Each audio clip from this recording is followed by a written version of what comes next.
로마서 3장 9절부터 20절입니다. 9절.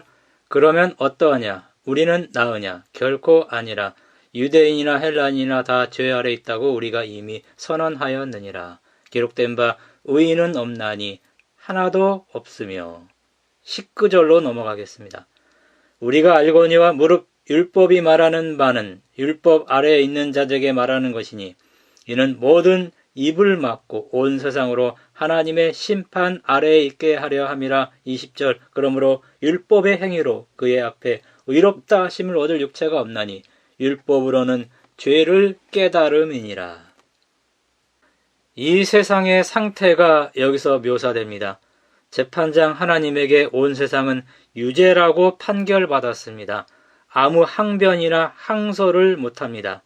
9절에 나오는 우리에 대해서 다양한 설이 있습니다. 로마서의 수신자들이겠죠. 이방인 그리스도인과 유대인 그리스도인 그리고 바울일 것입니다. 다른 말로 오늘날 기독교인입니다. 바울이 자신의 결론을 요약하는 3장 9절에서 20절의 9절을 간단히 보면 9절에서 바울이 고발을 하고 10절에서 18절에는 고발을 한 이유를 언급합니다. 19절 20절에서는 하나님께서 유죄라고 판결을 내리면서 소송 사건이 종결됩니다. 이 세상의 모든 사람에게 이미 내려진 하나님의 판결이 10절에서 18절에 나옵니다. 하나님의 법정에서 바울은 검찰 역할을 하면서 이방인, 유대인, 기독교인 모두 죄 아래 있다고 고발합니다. 3장 10절에서 12절은 이미 내려진 모든 인간의 생애에 대한 하나님의 판결을 언급합니다. 첫 번째, 의인은 단 한 명도 없습니다. 두 번째, 영적으로 무지해서 깨닫는 자도 없습니다. 세 번째, 하나님을 찾는 자도 없습니다. 네 번째, 하나님께 반역적입니다. 다섯 번째, 하나님을 고의로 피합니다. 여섯 번째, 무익합니다. 상한 우유를 말할 때 사용하는 단어입니다. 하나님 없는 인간의 죄의 본성을 언급하는 것입니다. 일곱 번째, 선을 행하는 자도 하나도 없다. 로마서 3장 13절에서 18절은 머리부터 발끝까지 사람의 신체를 율법이라는 하나님의 MRI로 찍은 사진입니다. 먼저 사람의 목, 혀, 입술에 대한 하나님의 판결이 13절, 14절에 나옵니다. 마음에 가득한 것을 우리는 입으로 말한다고 마태복음 12장 34절에 나옵니다. 사람의 품성은 그들과의 대화를 통해서 드러납니다. 마태복음 15장 18절에 말의 근원은 마음입니다. 마음의 근원은 죄라고 여기서 선언하는 것입니다. 우리는 자기 입을 싫어해야만 합니다. 입으로 욕하고 저주하고 입으로 살인까지 합니다. 우리는 매일 자신의 말로 정죄를 받게 됩니다. 이어서 15절에서 17절에는 사람의 발에 대한 판결이 나옵니다. 그리스도인은 평안의 복음에 예비한 것으로 신을 신어야 한다. 에베소 6장 15절에 나옵니다. 아름다운 소식을 전하는 자의 발이 아름답다고 로마서 10장 15절에 나옵니다. 이렇게 해야만 합니다. 그런데 죄인의 발은 포악을 쫓고 그것을 행하는데 빠르다, 이렇게 언급합니다. 마지막으로 죄인의 눈을 18절에서 언급합니다. 인간은 자기 눈앞에 하나님이 계신 것을 보면서, 다른 말로 하나님을 두려워하면서 하나님을 예배하면서 살아야만 합니다. 그런데 죄인은 피조물을 조물주보다 더 경배하고 섬겼다고 1장 25절에 나오고요. 그 결과로 평강의 길을 알지 못한다고 3장 17절에 나옵니다. 지금까지 대략 14가지 사항에서 인간이 유죄임을 증명하기 위해서 바울은 랍비들이 진주 꾀기라고 부르는 관습에 따라서 구약에 있는 여러 구절들을 인용해서 마치 진주를 꿰듯이 그렇게 언급하면서 인간이 유죄임을 언급합니다. 몸의 각 부분을 비유적으로 언급하면서 인간이 전적으로 타락해 있음을 언급합니다. 하나님의 완전한 의 앞에서 죄 없는 사람은 아무도 없습니다. 영적으로 모든 사람은 다 죄인입니다. 육체적으로도 정상인은 없습니다. 다 아픈 데가 있습니다. 많이 아프고 덜 아프고의 차이입니다. 너무 몸이 아픈 사람은 머리카락 빼놓고 다 아프다, 이런 언급을 합니다. 믿지 않는 사람 중에 깨끗하고 본인이 되는 생활을 하는 것처럼 보이는 사람들이 있습니다. 법 없이도 살 수 있다라는 그런 말을 듣는 사람도 있습니다. 그러나 로마서 3장 10절에서 18절은 이것을 거부합니다.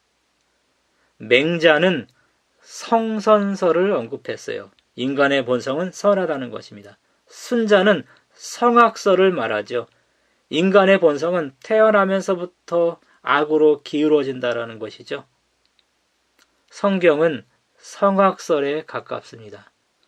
성경은 이렇게 말하죠. 시편 51편 5절에서 사람이 모태 죄인이라고 말합니다.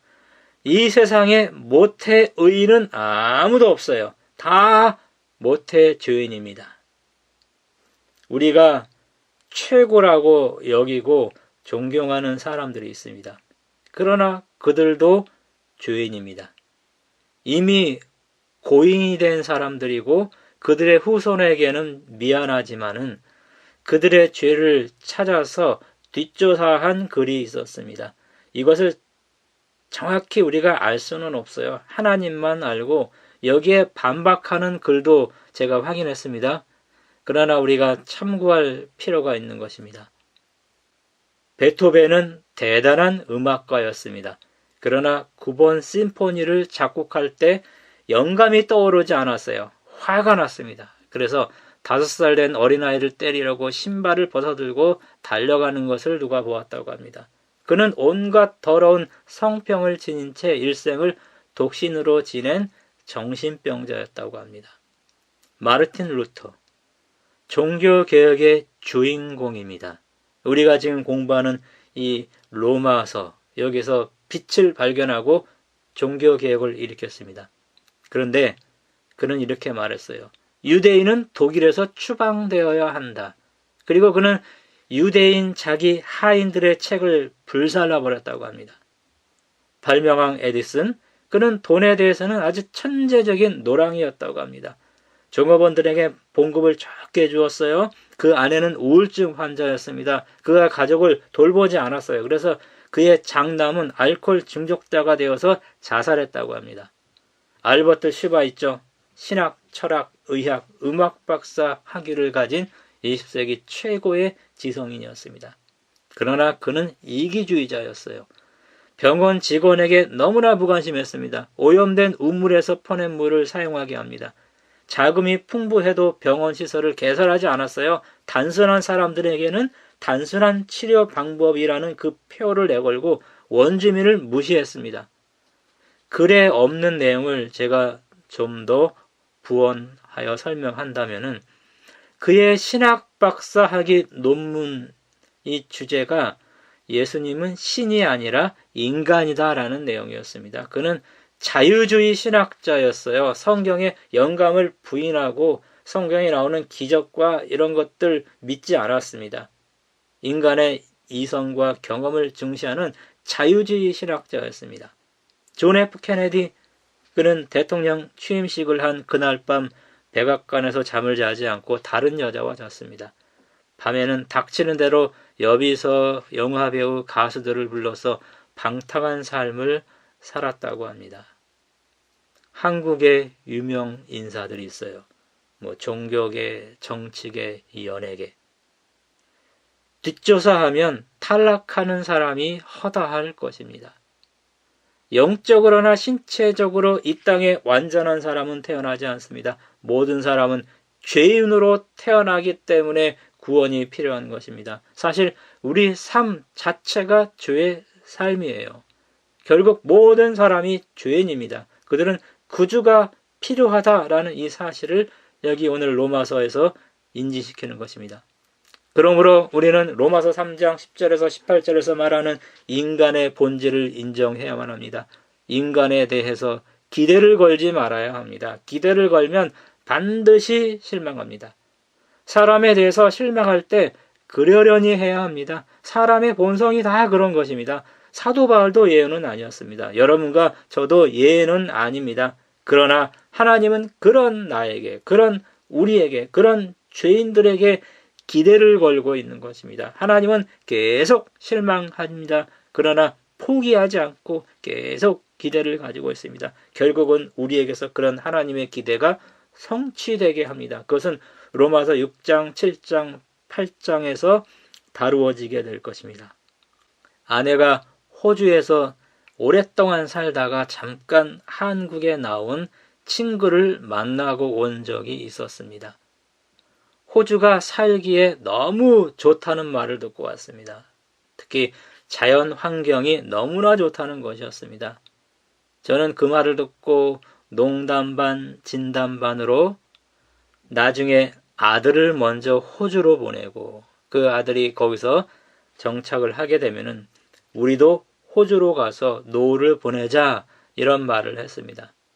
그런데 호주의 좋은 날씨와 환경이 사람에게만 좋은 것이 아니라 벌레에게도 천국이라는 말을 아내가 했습니다. 그런 말을 들었다고 합니다. 그곳에서 살려면은 벌레들과 싸우면서 살아야 한다고 말했습니다. 그 말을 듣고 벌레들을 정말 싫어하는 아들은 마음이 편해서 호주에 가지 않겠다 선언했습니다. 전체를 보면 아름답지만 세부적으로 보면 벌레들만 보입니다.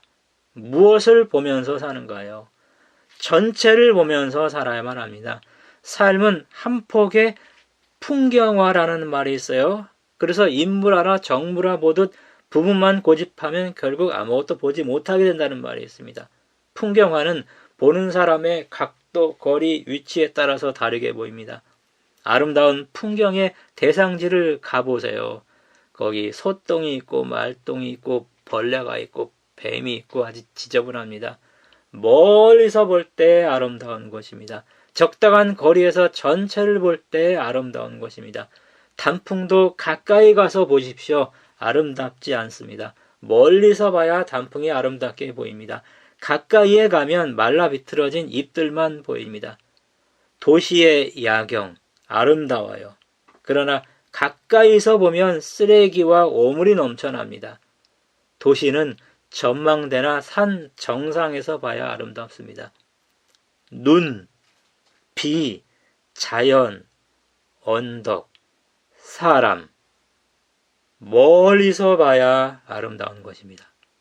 100m 미인이란 말도 있습니다. 장점만 보이다가도 자세히 보면 흠이 보입니다. 사람은 가족이 아니면 너무 멀어도 안 되고 너무 가까워도 안 된다는 생각이 듭니다. 가족도 너무 가깝게 살면 안 되는 상황이 있는 것 같습니다. 연약한 사람들이기 때문인 것입니다. 우리는 적당한 거리를 두고 사는 것이 좋다고 저는 생각이 듭니다. 어떤 사람에 대해서 자세히 모르는 것이 약입니다.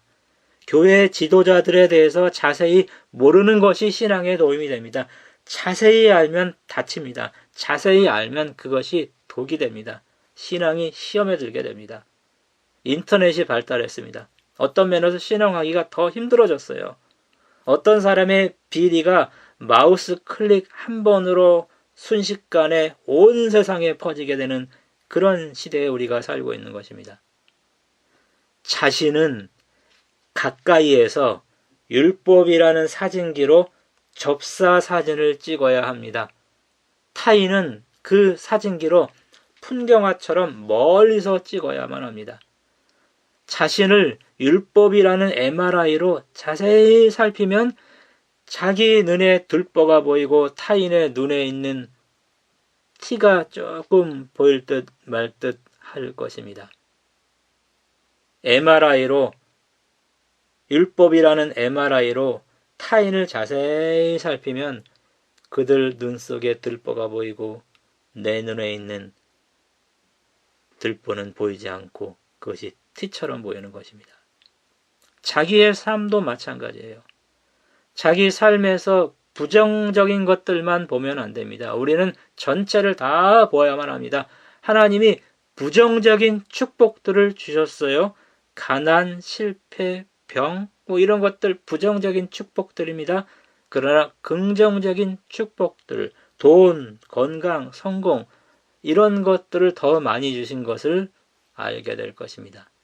세상, 사물, 사람, 자기의 삶, 멀리서 보아야 제대로 볼 수 있습니다. 멀리서 보면 세상, 다른 사람들, 내 삶이 아름답게 보입니다.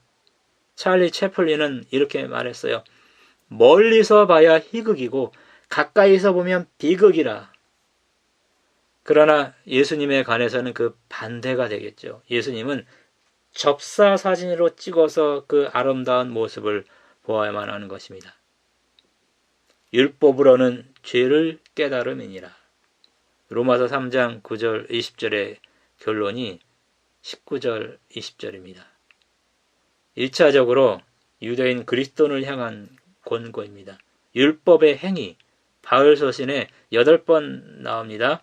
여기에 대한 두 가지 대표적 견해가 있어요. 첫째로 종교 개혁자들과 프로테스탄트는 율법에 따라서 하는 모든 일, 선행, 이것이 율법의 행위예요. 두 번째 견해는 유대인의 존재, 유대인의 신분을 가리키는 바울의 방식으로서 유대인이 하나님과 맺은 언약과 할례와 일정한 음식을 금지하고 특별한 날들을 지키는 것, 이것을 언급하는 것이라는 두 가지 해석이 있습니다. 하여튼 율법은 사람이 살아있는 동안 계속 지켜야만 합니다. 그러나 아무도 율법을 다 온전히 지키며 살 수 없는 것입니다. 범죄 전에는 율법을 지켜서 의롭게 되는 것이 가능했어요. 그러나 범죄 이후에는 인간의 본성이 이렇게 타락했기 때문에 이것이 불가능하다라는 것을 오늘 이 로마서에서 보여주는 것입니다. 믿음으로 의롭게 되고 그 다음에 율법을 지키면서 사는 것입니다. 로마서 2장 1절에서 3장 8절에서는 유대인이 율법을 행해서 구원에 이를 수 없음을 말했어요. 로마서 3장 9절에서 20절은 기독교인을 포함한 모든 사람이 행위로 구원 얻을 수 없음을 여기서 재차 강조하는 것입니다. 그러므로 자신의 힘으로 율법을 온전히 지켜서 구원받는 것은 불가능하다는 것입니다. 율법의 목적이 여기 언급되어 있죠. 20절에 또 5장 20절에도 나오고 7장 7절 또 7장 13절에도 나옵니다. 율법의 목적은 죄를 깨닫게 하는 것입니다. 사람이 범죄를 해서 사람이 죄인임을 알게 하려고 더해진 것이 율법이라고 갈라디아 3장 19절에 말합니다. 어떤 핑계도 못하게 하려 함이죠. 그래서 율법이 주어진 것입니다. 이것은 율법의 기능 중에서 루터가 말한 거울의 기능에 대해서 여기서 언급하는 것입니다. 율법으로 자기의 참된 모습을 보고 자기의 부족을 깨닫고 구원 얻기 위해서 예수님께로 가는 것, 이게 율법의 거울의 기능입니다. 로마서 3장 20절 필립 역은 이렇게 번역했습니다. 아무도 율법의 요구를 완전히 이행함으로써 하나님 앞에서 자신을 의롭게 할 수는 없다. 참으로 우리가 얼마나 굽었는지를 보여주는 것은 율법이라는 직선자이다. 디모데전서 1장 8절 퍼즐 새번역은 이렇게 번역합니다. 우리가 알기로 율법은 사람이 그것을 적법하게 사용하면 선한 것입니다. 율법은 그릇되게 사용될 수도 있다라는 것입니다. 그리고 바르게 사용될 수도 있는 것입니다. 율법은 MRI처럼 우리의 어디가 잘못되었는지 우리에게 사진을 찍어서 보여줍니다. 그러나 그것을 해결하지는 못합니다.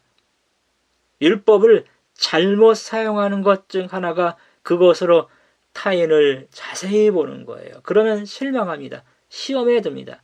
율법이라는 사진기로 타인을 접사 촬영하는 것이 문제가 됩니다.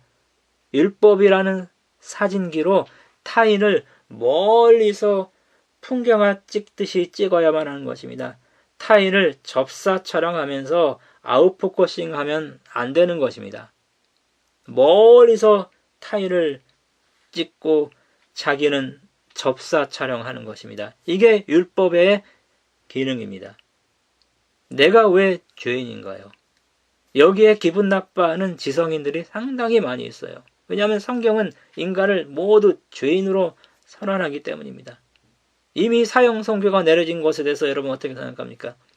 내가 죄인이라는 사실을 인정할 수 없는가요? 우리는 모두 죄인입니다. 할 말이 없어요. 왜 그런가요? 첫 번째, 내가 죽기 때문에 그런 것입니다. 모든 사람이 죽어요.